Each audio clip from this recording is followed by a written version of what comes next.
ಇತ್ತೀಚಿನ ದಿನಗಳಲ್ಲಿ ಅಧಿಕ ರಕ್ತದೊತ್ತಡ ಸಮಸ್ಯೆ ಹೆಚ್ಚಿನವರಲ್ಲಿ ಕಾಣಸಿಗುತ್ತದೆ. ಇನ್ನು ಬದಲಾದ ಜೀವನ ಶೈಲಿ ಹಾಗೂ ಆಹಾರದ ಗುಣಮಟ್ಟದಲ್ಲಿ ಕೊರತೆಯಾಗಿರುವುದರಿಂದ ನಮ್ಮ ಅರಿವಿಲ್ಲದಂತೆ ಅಧಿಕ ರಕ್ತದೊತ್ತಡ ಸಮಸ್ಯೆ ಕಂಡು ಬರ್ತಾ ಇದೆ. ಇದನ್ನು ನಿರ್ಲಕ್ಷ್ಯ ಮಾಡಿದಲ್ಲಿ ಕೂಡ ಅನೇಕ ರೀತಿಯ ಆರೋಗ್ಯ ಸಮಸ್ಯೆಗೆ ಕಾರಣವಾಗಬಹುದು.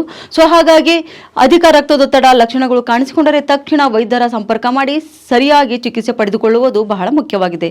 ಇಲ್ಲವಾದಲ್ಲಿ ಇದು ಹೃದ್ರೋಗ, ಪಾರ್ಶ್ವವಾಯು ಹೀಗೆ ಅನೇಕ ರೀತಿಯ ಗಂಭೀರ ಆರೋಗ್ಯ ಸಮಸ್ಯೆಗೆ ದಾರಿ ಮಾಡಿಕೊಡಬಹುದು. ಅದಕ್ಕಾಗಿಯೇ ವರ್ಲ್ಡ್ ಹೈಪರ್ಟೆನ್ಷನ್ ಲೀಗ್ ಅಧಿಕ ರಕ್ತದೊತ್ತಡ ಸಮಸ್ಯೆಗಳ ಬಗ್ಗೆ ಜನರಲ್ಲಿ ಜಾಗೃತಿಯನ್ನು ಮೂಡಿಸುವ ಉದ್ದೇಶವನ್ನಿಟ್ಟುಕೊಂಡು ಪ್ರತಿ ವರ್ಷ ಮೇ 17ರಂದು ಅಧಿಕ ರಕ್ತದೊತ್ತಡ ದಿನವನ್ನು ಆಚರಿಸಿಕೊಂಡು ಬರ್ತಿದೆ. ಹಾಗಾದ್ರೆ ಯಾವ ರೀತಿಯ ಲಕ್ಷಣ ಕಂಡು ಬಂದರೆ ವೈದ್ಯರ ಸಂಪರ್ಕ ಮಾಡಬೇಕು ಎಂಬುದನ್ನು ತಿಳಿಯೋಣ ಬನ್ನಿ. ಮೊದಲನೇದಾಗಿ ಇದನ್ನು ತಡೆಯಲು ಯಾವ ರೀತಿಯ ಮುನ್ನೆಚ್ಚರಿಕೆಗಳನ್ನು ತೆಗೆದುಕೊಳ್ಳಬೇಕು ಎಂಬುದನ್ನು ತಿಳಿದುಕೊಳ್ಳಿ. ಇನ್ನು ಮುನ್ನೆಚ್ಚರಿಕೆಯ ಕ್ರಮಗಳು ಈ ರೀತಿಯಾಗಿವೆ. ಉಪ್ಪು ಸೇವನೆಯು ಮಿತವಾಗಿರಲಿ. ಹಣ್ಣು ಹಂಪಲು ಮತ್ತು ಸೊಪ್ಪು ತರಕಾರಿಗಳನ್ನು ಹೆಚ್ಚಾಗಿ ಸೇವಿಸಿ. ತಂಬಾಕು, ಆಲ್ಕೋಹಾಲ್ನಿಂದ ದೂರವಿರಿ. ಪ್ರತಿದಿನ ಎದ್ದ ತಕ್ಷಣ ಖಾಲಿ ಹೊಟ್ಟೆಯಲ್ಲಿ ನೀರು ಕುಡಿಯಿರಿ. ಆದರೆ ನಿಂತು ನೀರು ಕುಡಿಯಬೇಡಿ. ಅಷ್ಟೆಲ್ಲ ಇನ್ನು ಹೆಚ್ಚಾಗಿ ದ್ರವ ಪದಾರ್ಥಗಳನ್ನು ಸೇವನೆ ಮಾಡಬೇಕು.